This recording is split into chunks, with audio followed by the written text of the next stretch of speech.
അപ്പൊ നമുക്കറിയാം ഈ സംഭവം യോഹന്നാൻ എഴുതിയ സുവിശേഷത്തിന്റെ 5-ാം അധ്യായത്തില് അത് രേഖപ്പെടുത്തിയിട്ടുണ്ട്. ഒരു 9 വാക്യം നമുക്ക് അവിടെ വായിക്കാനായിട്ട് കഴിയും. 38 ആണ്ടുകളായിട്ട് രോഗസൗഖ്യം പ്രാപിക്കുവാനായിട്ട് ഒരു ദൂതൻ വെള്ളം ഇളക്കുന്നത് കാത്തു കിടക്കുന്ന ഒരു മനുഷ്യൻ. ഈ സ്ഥലത്തിന് ഒരു പ്രത്യേകതയുണ്ട്.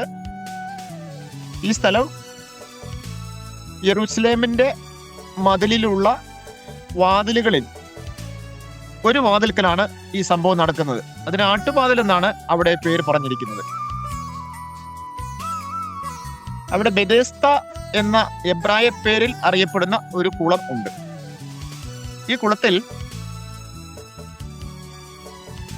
ഒരു ദൂതൻ ഇറങ്ങി ഓരോരോ സമയങ്ങളിൽ വെള്ളം കലക്കുമ്പോൾ ആദ്യം ഇറങ്ങുന്ന മനുഷ്യന് സൗഖ്യം വരും എന്ന് അവിടെ രേഖപ്പെടുത്തിയിരിക്കുന്നു. അവിടെ ധാരാളം ആളുകള് ഈ വെള്ളത്തിന്റെ ഇളക്കം കാത്തുകൊണ്ട് കേൾക്കുന്നുണ്ട് എന്ന് അവിടെ രേഖപ്പെടുത്തിയതിൽ നിന്ന് നമുക്ക് മനസ്സിലാക്കാൻ കഴിയുന്നുണ്ട്. എന്നാൽ ഇങ്ങനെ ഒരു സംഭവം നമുക്ക് പഴയ നിയമം വായിക്കുകയാണെങ്കിൽ കണ്ടെത്താനായിട്ട് പറ്റില്ല. പഴയ നിയമത്തിൽ നമുക്ക് യെരൂശലേമിന്റെ മതിലുകളിലുള്ള 10 വാതിലുകളെ കുറിച്ച് കണ്ടെത്താനായിട്ട് കഴിയും. അതിൽ ആദ്യത്തെ വാതിലാണ് ആട്ടുവാതിൽ എന്ന് പറയുന്നത്. അത് ആടുകളെ യെരൂശലേമിലേക്ക്, അതായത് ദേവാലയത്തിലേക്ക് യാഗം കഴിക്കുവാനും മറ്റുമായിട്ട് കൊണ്ടുപോകുന്ന വഴിയാണത്.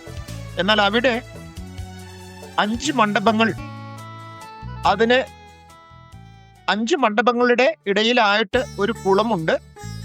ആ കുളത്തിലാണ് ഈ കാര്യങ്ങൾ നടക്കുന്നത്.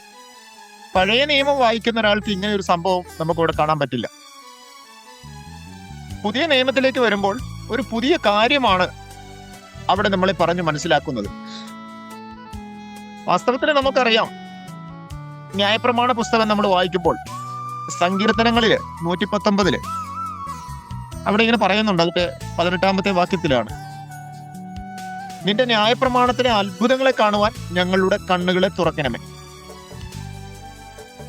അപ്പൊ ന്യായപ്രമാണത്തില് ഇത്തരത്തിലുള്ള ചില അത്ഭുത കാര്യങ്ങളുണ്ട്. ഇനി നമ്മൾ അതിനെ കുറിച്ചാണ് ചിന്തിക്കാനായിട്ട് പോകുന്നത്.